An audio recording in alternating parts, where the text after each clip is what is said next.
It is so expensive to be cheap. I need to say that again for the ones in the back. It is expensive to be cheap, y'all. Yes, it is. Yes, it is.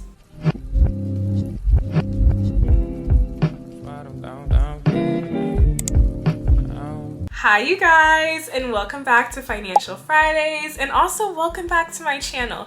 If you're new here, my name is Kayla. I am just a girl in her 20s that loves to talk lifestyle and also loves to talk finance. So if you are into finance and talking tips and tricks and advice, then please stay tuned because this is episode 2 of Financial Fridays. To be clear, I am no financial advisor. I am no financial pro or mogul. I am just a girl that has learned a lot through financial books and articles and podcasts, and I built my own net worth of about over $350,000 at 24. So I know one little thing or two about money, and I really just like to share my opinion and just things that I live by that have helped me be able to accomplish such a goal at this age. In today's episode, we are talking, it is expensive to be cheap. Okay, hear it again.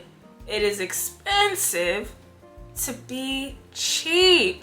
And so when I say that, I'm talking a lot about how we consume clothing items in today's episode and how we can think a little bit better about investing in decisions now instead of following quick fashion trends, fast fashion, and things of that sort that make it a lot more expensive in the long run.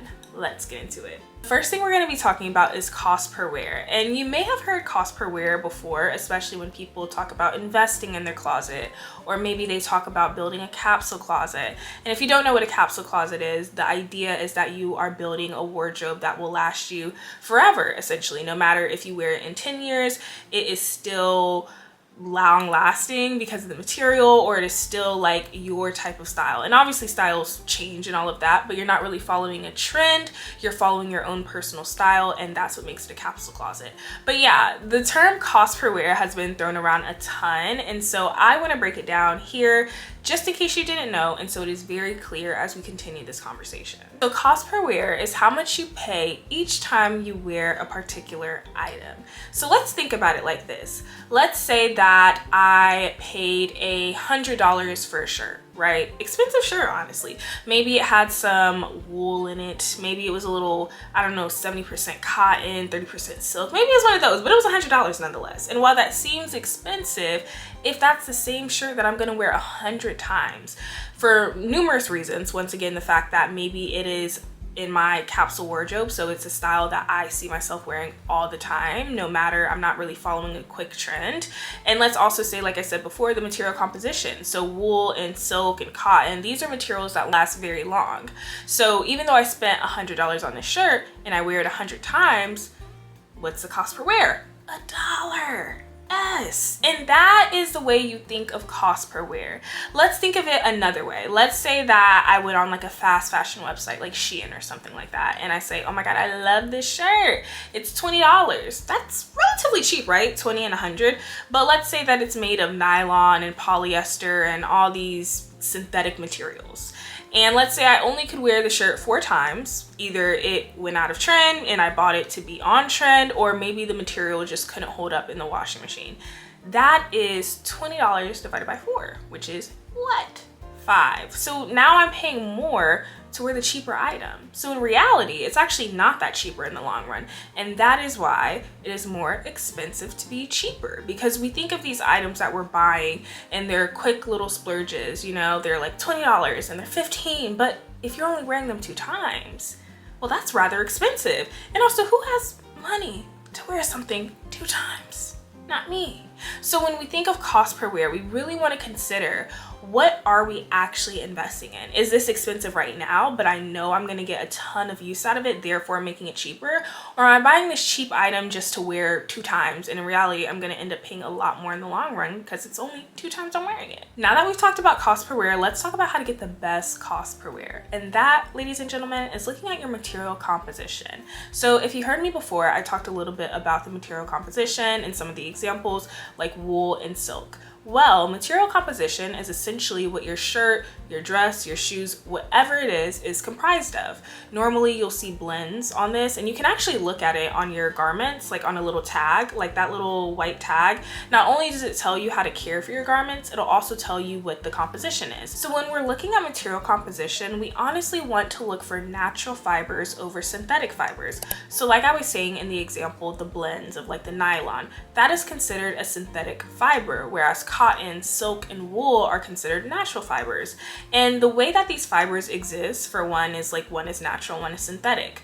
With wool and cotton, these are things that are coming from the earth. These are things that are able to withstand a lot more. These are things that will give you not only durability, but longevity in return. And also these things can be a little bit more expensive, right? So when we compare something with a synthetic base mix, so we're talking viscose, we're talking nylon, we're talking things that were created in a lab to enable kind of like this fast fashion. Well, they didn't try to enable that. Essentially, synthetic material came from the idea of being able to create material for cheaper. Because once again, things that are maybe 100% cotton are also more expensive to make. You have to harvest the cotton. You have to have somebody transfer the cotton and ship it. Then you have to have a mill do it so that way they can sew it into something, right? So these are like a lot of steps involved. But when you think of a synthetic fiber that was created in a lab, you don't have to wait any time for this to grow out in the wild. You don't have to wait any time for somebody to come pluck it up and wash it out and send it else somewhere. You know what I mean? You're kind of cutting out some steps and therefore enabling it to be overall cheaper. However, in the long run, those materials do not withstand a ton. Polyester, nylon, viscose, these synthetic materials do not hold up when it comes to the durability and the longevity of natural fibers like wool, silk, and cotton and things of that sort. So when we talk about cost per wear, one of the first things I personally like to look at is that material composition.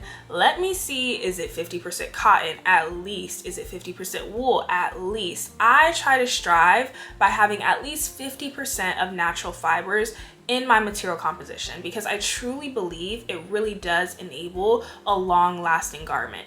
Nobody wants to pay for the same thing twice. Something else I want to touch on when it comes to synthetic fibers and materials is the fact that there are so many microplastics in them. And I know people feel a lot of different ways about the microplastic conversation, like, oh, we all have them in us, get over it, whatever the case is. Sure, that is an argument that microplastics are basically unavoidable or literally are unavoidable, sure, but I also think it's something to be said in why make a situation worse. Just because I notice something doesn't mean I need to also add on to it to make it 2 times greater, right? So when I personally look at my clothes, I also really try to strive away because I don't want to wear a bunch of microplastics on my skin. These are things that we wear when we sleep. Your skin is your largest organ. For you to be sweating and your pores opening up and absorbing these microplastics, ew, like I don't know, I just hate it. Whereas cotton is a natural, like breathable fiber. It is something that feels good against the skin. So I like to think of it like that too. Like what feels good on the skin? What is good for the skin? Now that we've talked about material composition, let's get into the topic of overconsumption.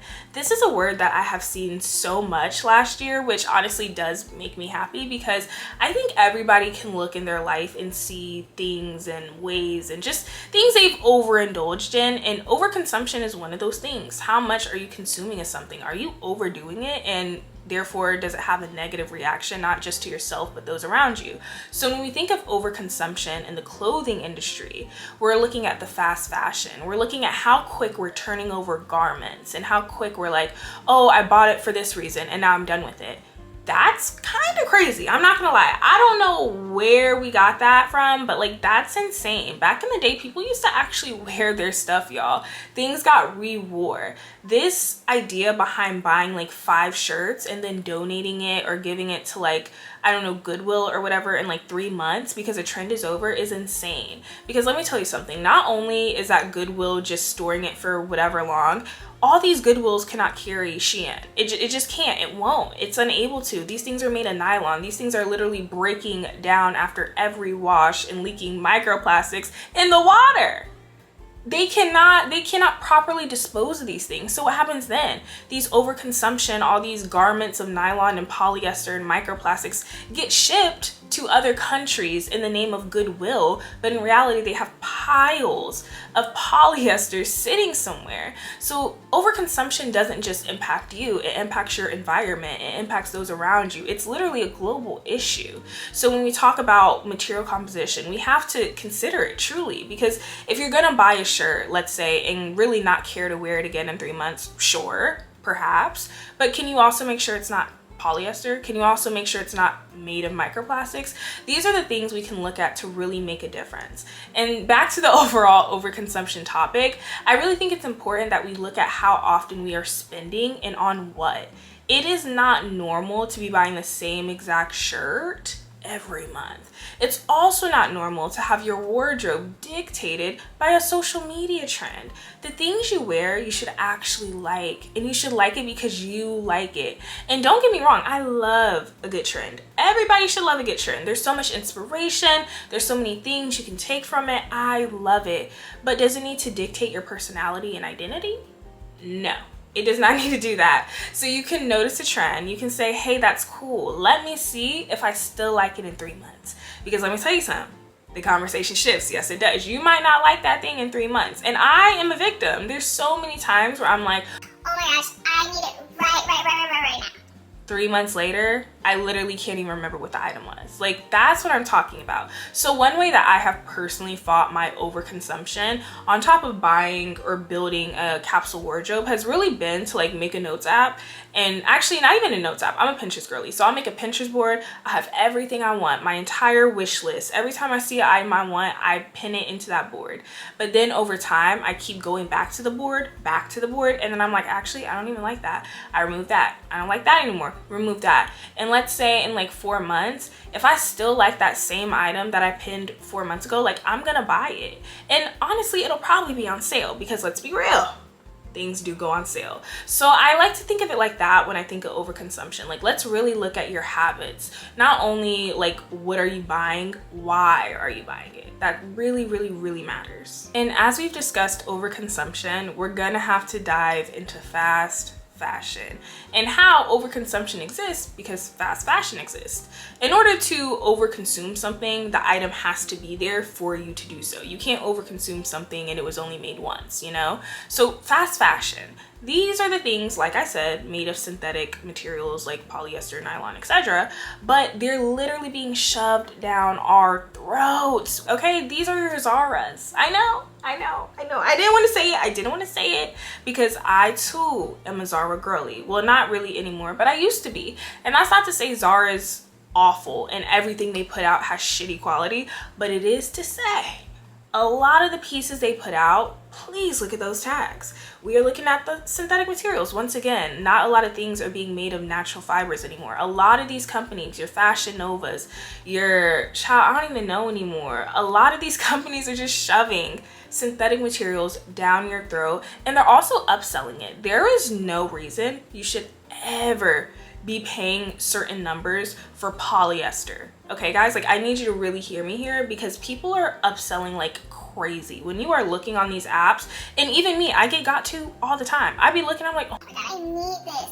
And then I scroll down at the composition and I'm like, why the fuck am I paying $150 for a polyester skirt? Have we lost the plot? We must have. Everybody back to the drawing boards. That is how I feel when we are talking about the Zaras, the Fashion Novas, all these stores. Please, please, please, please look at the quality, but also maybe stop shopping there. I honestly cannot tell you the last time I shopped at a Zara. I can't, and I know, it be having cute stuff. I see it, but it's just something about the way that they do business that doesn't sit right with me as well. So I don't know, I try to stay away from like really big fast fashion brands. I haven't shopped at Fashion Nova since I was in college. Like a lot of these things for me, I'm like, absolutely not. Like it's the ethics and the morals, but I also understand accessibility, right? That's a real thing. So Fashion Nova has a lot of prices that you can afford. What I say to do is just look at the material composition. If it's between these jeans and one has some nylon in it and one is 100% cotton, go with the 100% cotton. You can always find a good deal. Once again, even at Zara, they have some really good natural fiber options. My main point is I just want you to be thinking about these things, right? It doesn't matter where you shop. Chanel will sell some polyester. I actually don't know that, but I would assume so. I mean, all these companies do it. But my point is, just look at what you are buying. It is important to be conscious. It is important to be aware of where you are putting in your money. These are items that are going on the largest organ of your body. We have to care, y'all. We have to. So let me get off my soapbox about overconsumption, fast fashion, and material composition. And let's get into actual key takeaways that have helped me build up my wardrobe, my time capsule wardrobe, and really made me feel a lot better about where I put my money. As I was talking before, my number one tip, make that Pinterest board. Make that Pinterest board. Put everything you want on that Pinterest board, because let me tell you, as those months go on and these trends die down, that board gets smaller and smaller and smaller and smaller. Okay? But I think it's so good because you're always like, I don't know, I'm somebody that just be scrolling on Pinterest. So I love to look at my closet and be envisioning like, oh my god, I can't wait to serve in this outfit. Whole time I actually ended up hating the outfit 2 months later. But that's the reason you have it, so you can see how your style changes, how you see how your taste evolves, and that way when you really buy a piece, let's say you've had it on your board for 2 or 4 months, you know you actually want it because you've been looking at it for quite a while. And like I said before, it'll probably be on sale because I love a good deal. My second tip is don't try to take it all in at once. That will overwhelm you. If you are literally trying to overturn your closet, oh my God, please, please, please calm down, put the hanger down, relax. I say take it step by step. A tangible way to start looking at your closet as an investment piece and really just being conscious about the clothes and pieces you have really is to take a look at the inventory you have. How many items do you have that are fully polyester or 100% nylon? Take inventory, see what material composition makes up your closet and really take heed of that. That way moving forward, you're buying more cottons, you're buying more linens, you're buying more wools and silks. That's how I started. I definitely did not start with all these natural fibers. It's something that I was like, okay, what do I have now? And now moving forward, this is what I'm gonna get. And I would also suggest to have like a minimum requirement when it comes to the material composition. So for me, for example, 50% of whatever I buy has to be natural fibers. And honestly, like that is my minimum. You know what I mean? So I would prefer if it was like 70, 100, whatever the case is. But 50%, at least 50 has to be natural fibers, and then it is allowed to enter my closet. So I like to just think of it that way because you don't have to change everything you have in your closet right now. You don't even have to get rid of all of it. What I say is just be conscious of the things that you move forward with. The third tip I have is to break it up in categories. You, once again, don't have to do this all at once. You don't have to make sure all of your shoes are leather and then make sure all of your jeans are 100% cotton denim and make sure all your tops are linen. You don't have to do that. Let me tell you, you don't. What I like to do is break it out in categories. So the first thing I really focused on when I started investing in my closet was my shoes and my jeans. So with jeans, it's actually kind of crazy because it should always be 100% cotton denim, but a lot of times you will see companies sneak in nylon and sneak in polyester and just random materials that will cheapen your denim. Because once again, denim is something that should last forever. That is literally how Levi's like built their name, their long lasting legacy is because of how durable and how quality their jeans are. Same with Wrangler, right? So when you're looking at your denim composition, that matters. And that is the first place that I started looking at when I was like, okay, we are investing in this closet. So yeah, you guys, I hope you enjoyed today's Financial Friday. It was a little bit more like casual and random. I know the last episode I talked about your paycheck and I got really technical and into the nitty gritty. And then in today's episode, it was kind of like a little bit nitty gritty, but it was also just a lot of my personal, like how I do things and just also talking about shopping and clothes. So I don't know, let me know your thoughts. Like, do you like videos like this or do you like things that are really technical and have very like strong definitions and are in the weeds? Who knows? Let me know. I will try to do a mix of both, but I really hope you enjoyed today's video. I enjoyed talking about it. I don't know. I think shopping and investing in the things that you wear makes up a really good portion of your life, especially if you're somebody like me. Like, I enjoy shopping. It's fun, but I enjoy shopping when it is smart and when I don't have to buy it 10 different times on the same shirt. So yeah, you guys, I hope you enjoyed today's video and I cannot wait to see you guys in next Friday's Financial Friday video. Bye. Oh wait, make sure you subscribe. Don't forget to subscribe, please subscribe. But yeah, okay, now we can say bye. Bye.